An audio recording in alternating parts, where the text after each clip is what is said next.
Hey y'all, it's Sarah, and as you can see, I'm up to a little crafting today. It is Thanksgiving for me, and everyone in my family is fat, full, sassy, and happy, so I snuck off to my craft room to work on a few things, and I thought I'd see if you guys wanted to tag along. This is what I'm going to be working on, and I'm going to probably do several different sizes. This one here is pretty large, as you can see. It won't even go into the screen. And most of this can be done with scrap pieces. You can see this was my kind of practice one, and I was using scrap white pieces that I had left over from different things. And ultimately, I ended up liking it as a white one, and I'm going to be able to do this in either white like this or with some of my wood scrap pieces. But I want to go ahead and jump in and kind of show you how I constructed this and see if you get any ideas from it. So I'm going to put this big fella to the side, and I'm going to bring in a whole bunch of scraps. You guys can see that I don't joke when I say that I keep my triangles. These are all different triangles from cutting off like my 45-degree angles and that kind of thing. So I'm going to be trying to use up as many of these in the process as I can, and whatever other scraps I can use in this process. So I'm going to put this to the side. I'm going to go ahead and work on a white one because I feel like the white is going to be easier for you guys to see kind of against my background, but you could very well use the scrap pieces from your wood pieces also, or cut some of your pre-painted strips down. That would work too. I'm going to set this to the side so I can really spread this one out, since it does take up a little bit of room. So the way that I started mine is I determined that I was going to have two major kind of arms to my snowflakes, and then kind of this cross-armed thing. Now, you could easily just stack these on top of each other and glue it down like this, and that's fine. I did mine a little different way just to get everything to lay a little flatter in the center. And hopefully I'll get a chance to show both ways. But I'm going to go ahead and show you the way that I did mine, and you can decide from there if you just want to glue it straight. Actually, maybe I should just glue it straight and save you guys some angles. I did mine with some 45-degree angles just to get that flatness, but I could simplify this for you guys. So one of the things that I did do is I put a little support arm on the back of mine, and I think I'll still be able to do that with this one. So the first thing that I suggest, now these are 1" by 30" strips of Readi-board brand foam core. Ooh, this one's not going to be long enough. Let me get a tape measure here, and I'm going to find the center of these strips just to make it easier to make sure that I've got it lined up. So these run at 30 inches. The center is going to be at 15. And I kind of want to do that for all of mine, just so I know.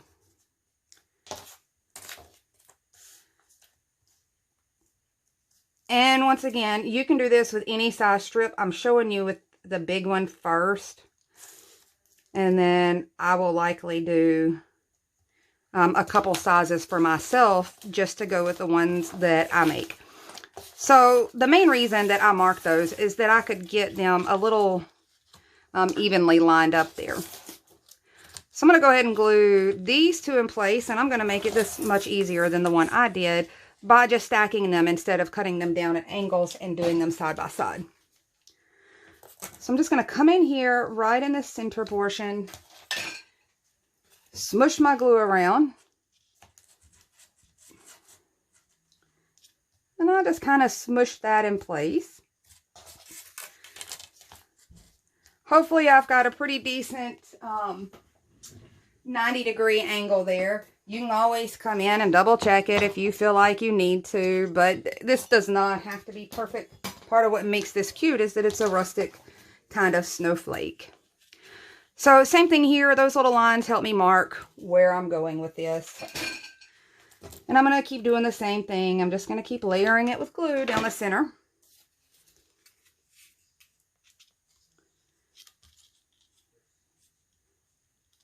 And your ability to decorate these or make it your own is really, honest to goodness, limitless. Especially depending on what scraps you're using. So I'm going to let these two harden or these 3 pieces harden for just a moment before I add that last one to the stack, because they are all still a little wiggly. Okay, so all of them are now glued together. So this was 4 strips at that 1 inch. You can see that these are not 1 inches, and as a matter of fact, I don't really know what these are, and they're not even cut even. You can see that this end is almost a little narrower than this. This is like the end pieces of something where I've trimmed off of an entire piece. So what I ended up doing here is right here and right here, I wanted to reinforce this just a little bit. So I'm going to take one of these, kind of nudge it up in there. Get my measurements here. And I'm just going to kind of mark this a little bit short of that, just because I don't honestly need it to come all the way to this very end. And you can see that's just going to kind of bump up against there and just strengthen that just a hair. I don't expect anybody's going to be slinging their snowflakes around, so it shouldn't be a problem. But you know, the last time I said that, it bit me right in the tail. So I'm just adding glue down this piece, and I'm going to do that down a couple of these since I have these little scraps. Anyway, my next couple of days, I have challenged myself before I really dive deep into any more Christmas crafts. I have challenged myself to use up as many scraps as I possibly can of my foam core, because I'm going to drown in it by the time Christmas is done if I don't. So same thing for each one of these, and I will probably do it for this section also, but not these two, because I don't want any more bulk beyond this point. So the 2 lower ones that are glued down, I will strengthen those. The other 2, I will not add to it, because that will eventually add more bulk to this. Okay, so as I'm putting in this last little reinforcement, I wanted to show you really quick. Not sure how well you can see that, but it bumps up flat, and you could totally fill that in with enough hot glue for that to fit in there. It almost will slide up underneath one of the other ones, but all I'm going to do is just kind of come up here and make a little point there, just to tuck that in there a little neater. It's not necessary. You could have done it flatly, but I kind of wanted it to look fairly decent from the back.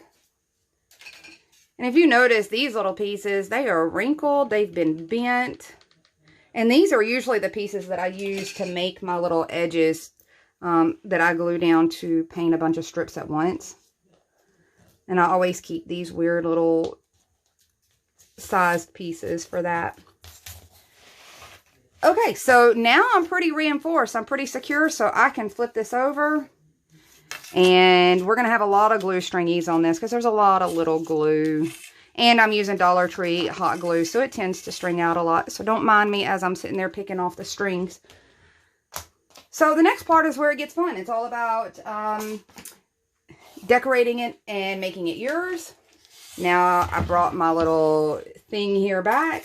You can use triangles. If you noticed on my other one, I used kind of some chevron looking things here.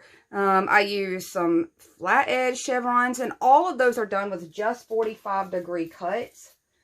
In doing it just on one end to get your 45-degree cut. But on this one, I'm just going to show you using the triangles that I have, because like I said, I want to get all of these used up if I possibly can.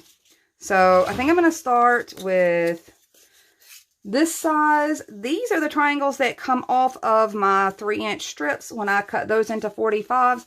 So that's what size triangles these are if you're trying to match out to the same scale that I am.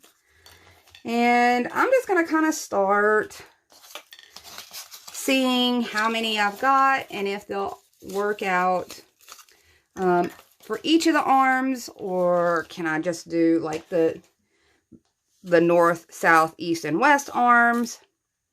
So we're going to see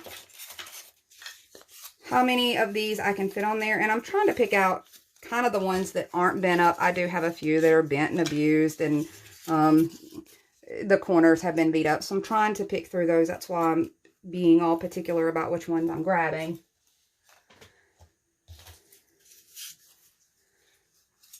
So essentially, I'm just kind of laying them out to that longest part of that triangle extends down. You could do this any which way you want to. There's no rule to this, and each one of them can be completely different.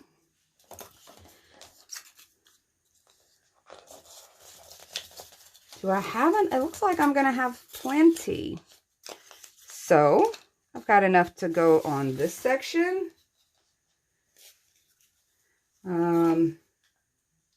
If I wanted to, but you know what?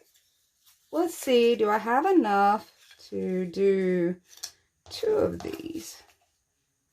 Maybe. That one's a little abused. Some of these are in rough shape. Some of these that are left are kind of in rough shape, but I'm going to go ahead and start gluing some of these down. You notice that none of this is painted. And I'm going to show you how I got that kind of distressed look. So all I've done here, just to make this easy, is pop them together like that. And I lost all my triangles. Okay, so I'm just going to continue to at least get my main, I don't know what they would call these on a snowflake. On an arrow, it's your flight, or something like that, but I don't know what it is, the little ends on a snowflake. But I'm going to continue to attach these to the arms of my snowflake. Okay, real quick, I wanted to show you what it was that I was doing with my glue and why I was doing that with my glue. Let me make sure I've got 2 of the triangles that actually line up. So I was just putting glue down one side that's going to glue down. And I'm sticking those 2 sides together and then pulling them back apart and popping them in place. And the reason I did that is because, 1, I'm getting less stringies that way. And 2, I'm less likely to get any overage since we're working with some really narrow pieces. So it did make it easier, and you can see there's a whole lot less stringing out that way. So I'm just going to go ahead and keep throwing pieces on here and seeing what I like and what I think is going to work. I've got a lot of these smaller ones that I can add to the sides here. And I guess let me show you how I did that. I do talk to you guys about being very cautious when it comes to using hot glue on the sides of your pieces along where the foam is. It is not impossible, but it can be difficult. You can cause the heat from your hot glue can cause that to shrink up underneath. And then, of course, once it shrinks, it comes up off of your paper. The foam and the paper separate from one another. So in order to keep from doing that, I'm going to drop the temperature for 1 on my hot glue. And secondly, I'm not going to be using a whole lot of hot glue to do this because these really don't need it. So all I'm going to do is just come in with the lightest bead of glue. And I'm going to try to hijack the glue that way. And I'm just popping it up against that side. And you see it sticks immediately. The only problem you have to worry about is it will glue to your surface with the little bit of seepage that'll come through. So keep wiggling it as you go. That way you don't at the end have to try to remove this entire thing from your desktop or whatever you're using to work on. So I'm going to continue to do the same thing with some of these smaller triangles. Adding the glue to one side of it. I'm kind of stealing that same glue so I don't have a lot of overages. And I'm working them flush against those sides. So I'm going to do that with these smaller triangles all the way around, and then I'm going to keep adding details until I feel like it's finished. All my baby triangles are now in their place, and now it's just building on whatever design that you want to build on. So I'm going to come in once again with some of these smaller guys, maybe. Maybe those, but before I get into those, I want to show you how I got, kind of got this cool pattern here in the middle. So in order to do that, I'm going to pull a couple of strips that can be cut down. I have all of these little strips, and these are scraps left from one thing or another. The reason I have so many white ones is because I make my own craft organizers and drawer organizers and things like that out of the white foam core. So in order to do these pieces here to make that center portion, I'm just going to be cutting a lot of these. These are also 1 inch wide. I'm going to be cutting a lot of these down to just a 5-inch span. And then we're going to put 45 degrees in the end of one of those 5-inch spans. So all I'm going to do is come in, mark several of these. So in total, you're going to want to cut 16 of these little pieces, and mine are 5 inches, and you could adjust that depending on what scale that you're going on. The next thing I'm going to do is I want to put 45-degree angles in just one side of these. So in order to make a 45-degree, you need a perfect square. These things are 1 inch wide, so I need to come over and mark it by 1 inch, and that gives me a perfect square.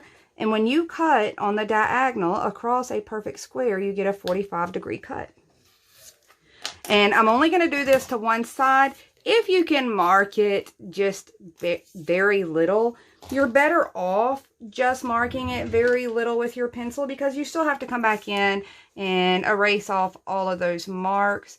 And I hate doing it with a colored eraser. It always leaves a color residue behind. So now I have more triangles for a smaller one. So you're going to sit and do that only to one end. We're not going to do it to both ends like we usually do when we're framing. I'm going to cheat and show you guys my little handy dandy gadget here. This is why I love this. All I have to do is pop this piece in place, lock it up against this little wood lock. I'm going to bring it here to this edge. Perfect 45 every single time. So I'm going to go through and do all 16 of these just on one end. All 16 of my pieces now are cut down to a 45, and they're just going to lock in like this. They don't even have to be beautifully done. If you didn't get them great, that's fine, as long as they can line up enough to place here on your arms or branches of your snowflake. So to show you where this is going to go, I'm going to line up 2 of these and just kind of show you. I want to start, honestly, on one of my lowest arms of my snowflake. And by lowest, I mean this one is the one that's on the bottom of the stack. That way, everything else, they kind of get stacked around. One of the things that I looked at when I went to look at placement was whether or not it created that kind of perfect diamond pattern here in this center section. So that kind of helped me decide where these were going to cross at, where they were going to line up at, is kind of making my pattern there of that diamond in the middle. So this is kind of where it stands. This is where I'm going to start gluing down. So I'm going to glue it the same way that I did kind of those, the other triangles. I'm going to put glue on one, separate them down, and kind of pop them in place. And I may have popped that a little too close. No, we're good. So for this one, now these two are going to overlap. I can pop glue here or on the end of here and make sure that side is secure right there. So I'm going to do this same thing. I'm going to kind of use that to load up that first section.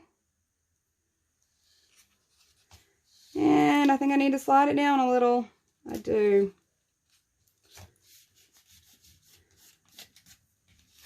So I need to clean that off afterwards with my heat gun.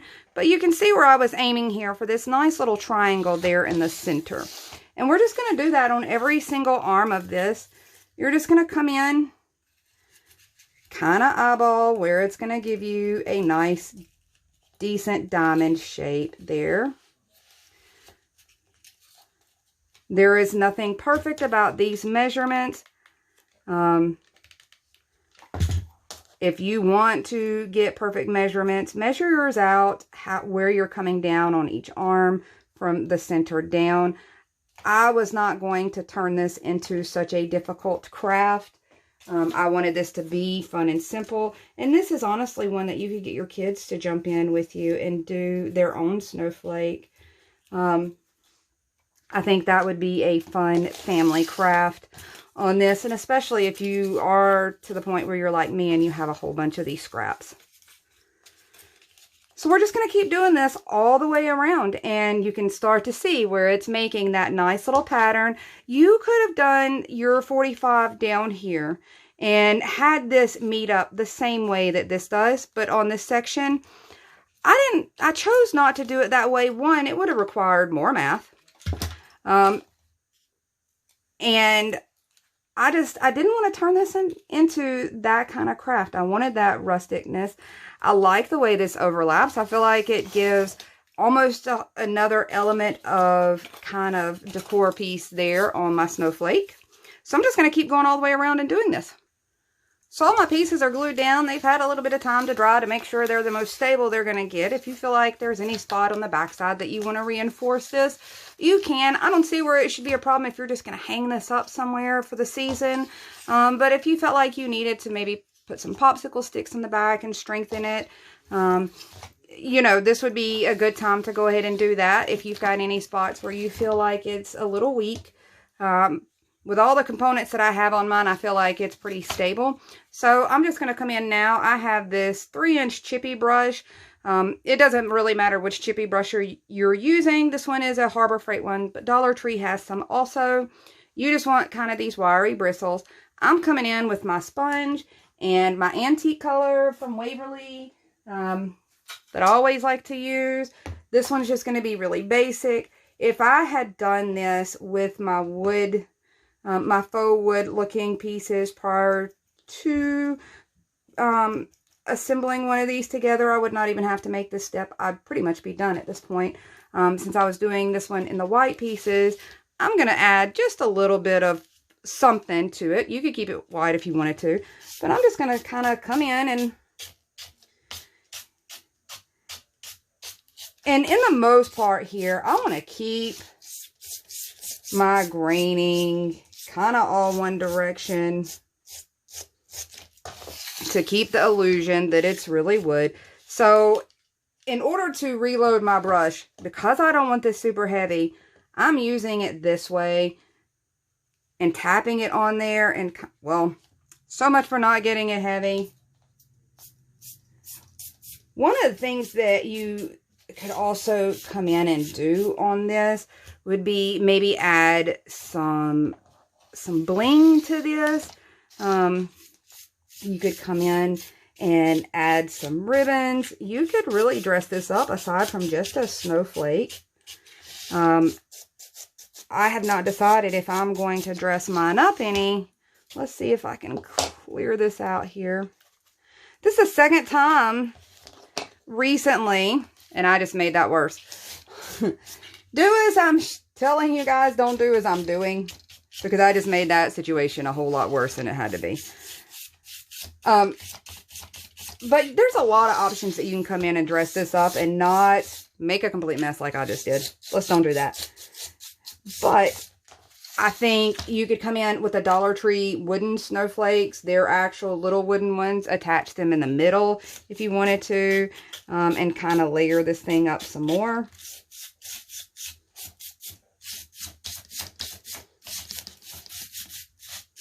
You could do the same thing with paint sticks, although your paint sticks don't come nearly as large as you can get your foam core. You could do it with lattice, cut down lattice.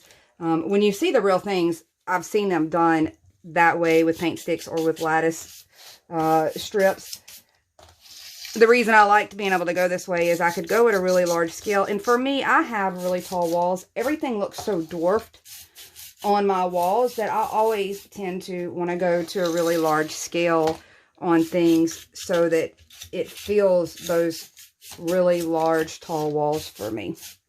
So this one ends up being a 30 by 30 span, which is a pretty large snowflake. So in case you guys missed how to fix something like this, what I'm going to do is let this dry. I will go back over it with white chalk paint and a sponge. Just a sponge like this. This is a makeup wedge sponge from Dollar Tree that allows me to sponge my paint on very, very lightly, just using the Waverly white chalk paint. At this stage, this wax is going to seal that off once it dries really well. So I should be able to go over with the white paint and kind of use it like white out and start over again. This is the second time in 2 days I've done this and made a paint spillage. I'm guessing maybe that's just nature's way of telling me you need to show people how to fix that so they don't ruin an entire piece. So this is repairable. Don't freak out. I will end up repairing it and still being able to salvage this whole snowflake. Now, I'm going to be working on some smaller ones. I may or may not share those. If I do, I'm likely going to share those in the group. I at least wanted to show you how to get to the big one, how to do something like this. I think I want mine as a trio for my wall, but I hope this at least gives you some ideas, especially ways to use up the scraps. If you have gotten really deep into this craft like I have, you're going to have scraps. You're going to see me use quite a few of those here within the next week or two for sure in random small crafts. I'm not even sure that they're really YouTube worthy, but it's just some ideas that I'll be throwing out to try to use those up so they don't go to waste. We've already gotten the paint effort in it, and I really feel like things can be done with these. So be looking forward to that. I hope this gives you some ideas, and I hope you get a chance to craft. I will talk to you guys soon.